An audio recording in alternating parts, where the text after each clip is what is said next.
Maintenant, on a l'exercice numéro 3. Cet exercice est formé de 3 conducteurs ohmiques et 2 générateurs. On a choisi des courants,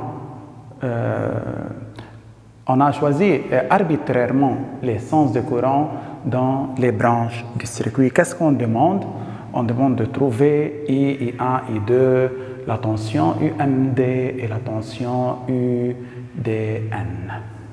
Maintenant, comment on va commencer pour résoudre cet exercice? Tout d'abord, je veux remplacer chaque générateur non idéal ou chaque générateur réel par le groupement d'un générateur idéal branché en série avec un conducteur ohmique de même résistance que le générateur réel. Allons-y pour faire la représentation. Ça c'est A. Remarquons le pôle positif du côté de A. Le générateur réel a le pôle positif du même côté de A en série avec un conducteur ohmique R1 égale 4 ohms. Ça c'est E1 égale 12 volts. Ce sont les branchements entre quoi et quoi? Entre A et B.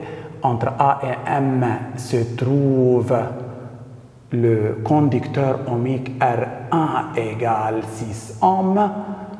Entre M et N se trouve le conducteur ohmique de résistance quoi R2 égale 5 ohms.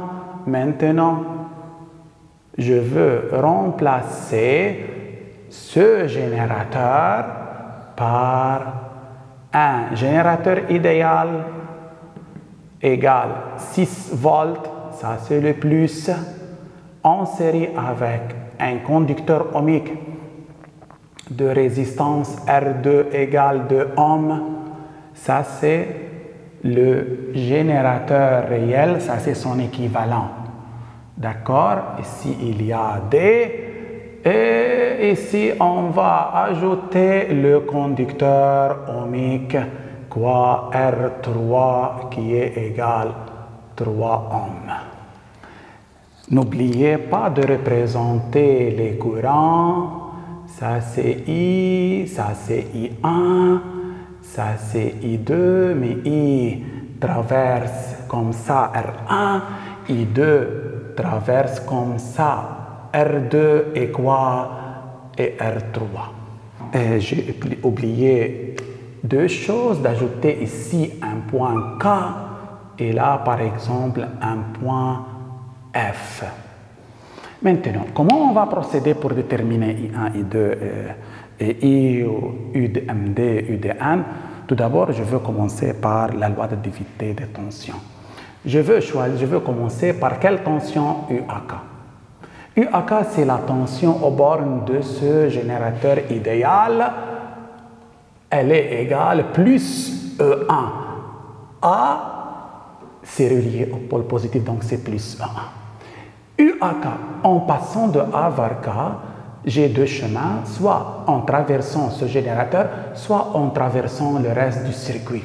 Par exemple, c'est UAK, en passant de A vers K, en partant de A et arrivant à AK, je peux utiliser ce chemin. Ou ce chemin. Je veux commencer d'abord par ce chemin.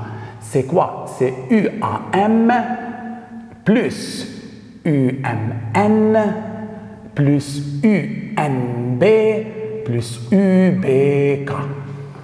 J'ai utilisé ce chemin. En partant de A et arrivant à K. Partons de A, arrivant à K. AM, MN, NB, BK. D'accord? UAM, c'est quoi? C'est la tension aux bornes du conducteur ohmique. En passant de A vers UAM, pardon, c'est la tension aux bornes de ce conducteur ohmique. En passant de A vers M dans le sens de I. Donc, ça, c'est quoi? R1, I plus UMN.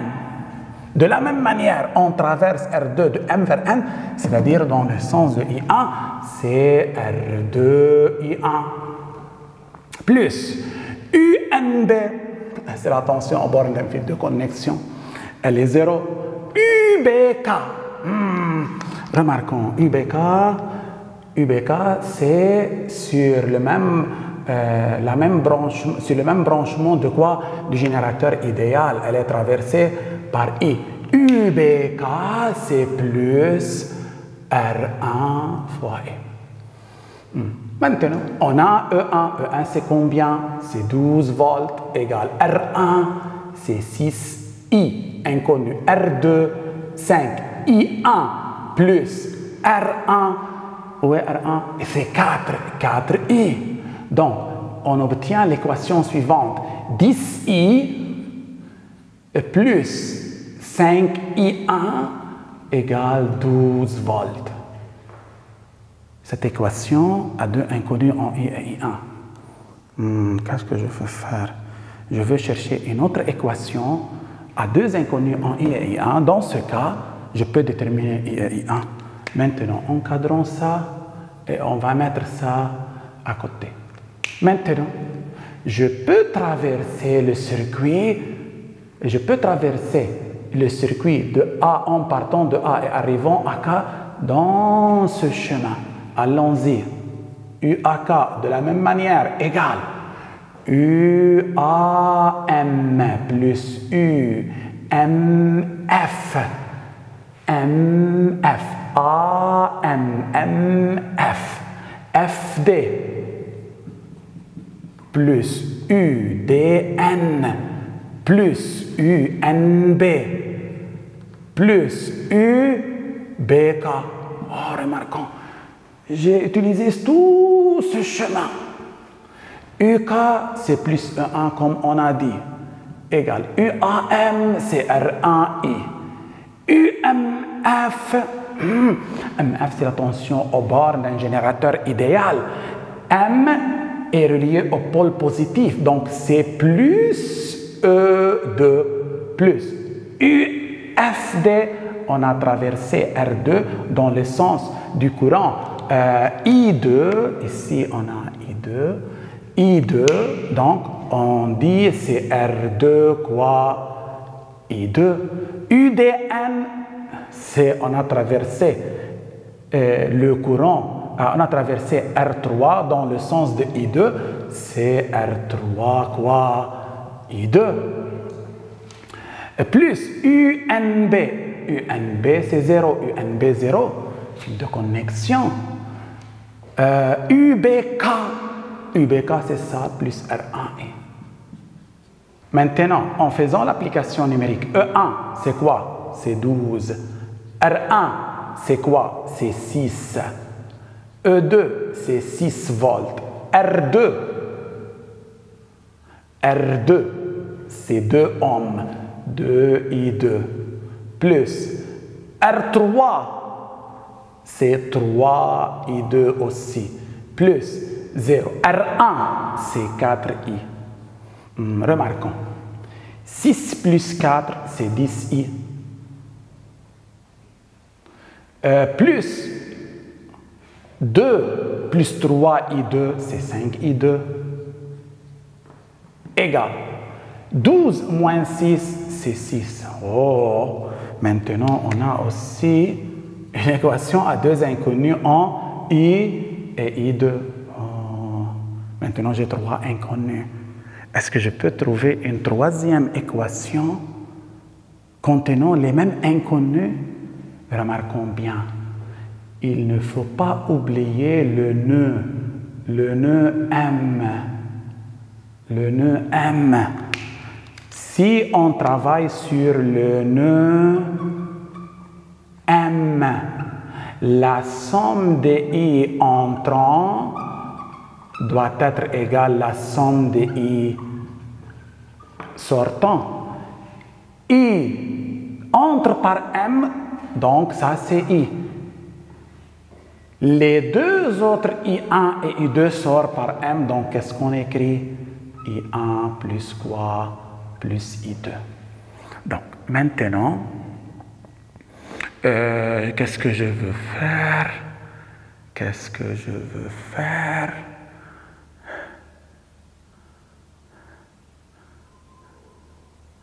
Je veux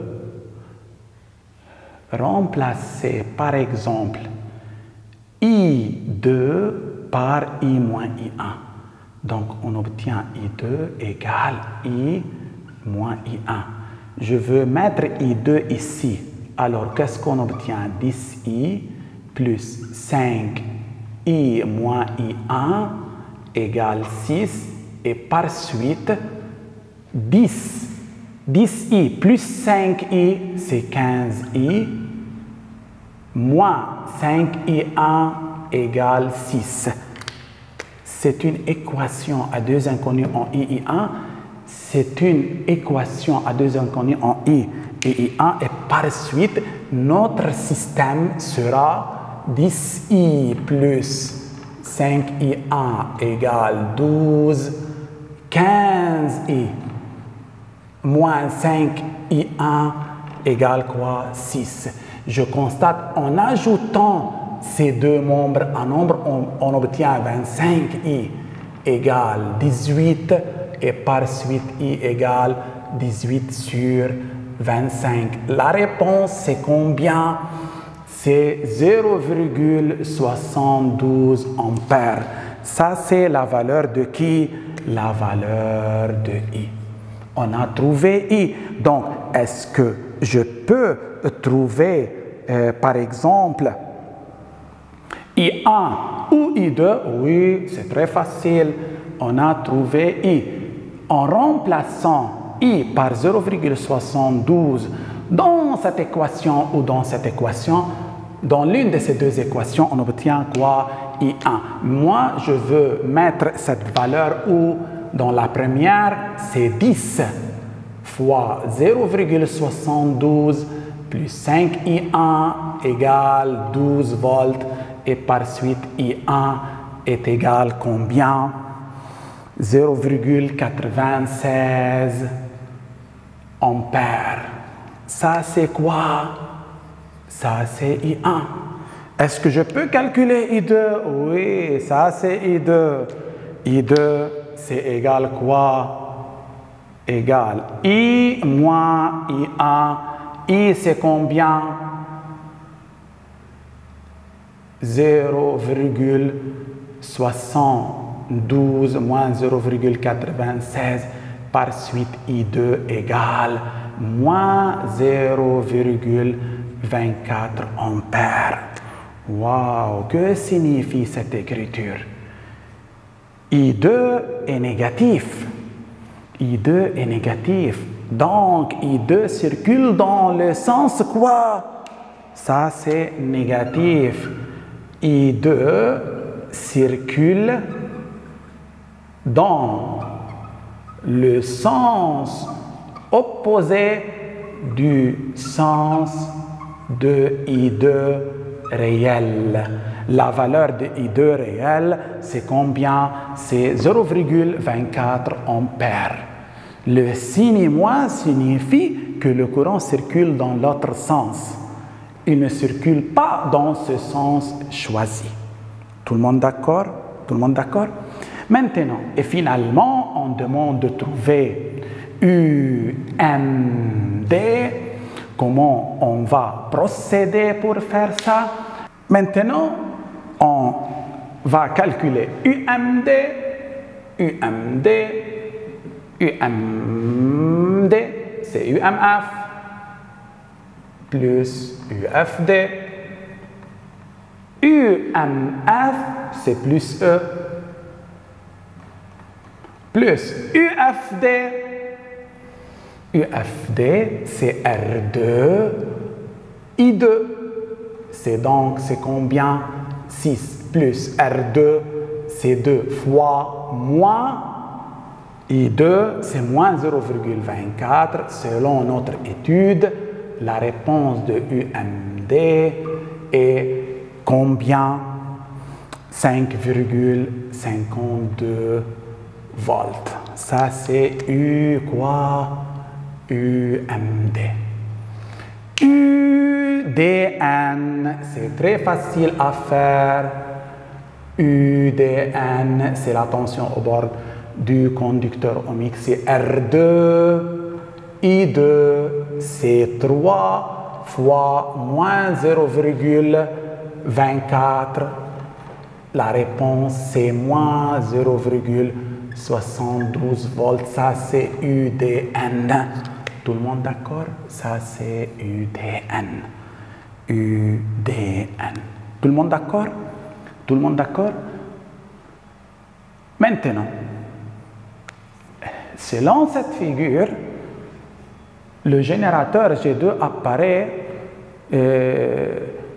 comme un récepteur. Pourquoi? Parce qu'il reçoit le courant par son sens positif. Mais c'est le sens arbitraire du courant choisi dans le circuit. Le sens réel du courant dans cette branche, c'est dans ce sens, dans le sens opposé de I2 ici. Le sens réel, c'est ça. Ça, c'est I2 quoi? Réel. Dans ce cas, le générateur, en réalité, ne joue pas le rôle d'un récepteur. Il reste un générateur car il débite un courant par son pôle positif. Donc, pour savoir qu'un générateur joue le rôle d'un récepteur ou non, il faut faire attention. Le courant réel sort de son pôle positif ou reçu par son pôle positif. Si le courant réel est reçu par le pôle positif du générateur, on dit maintenant que le générateur joue le rôle d'un récepteur. Tout le monde d'accord?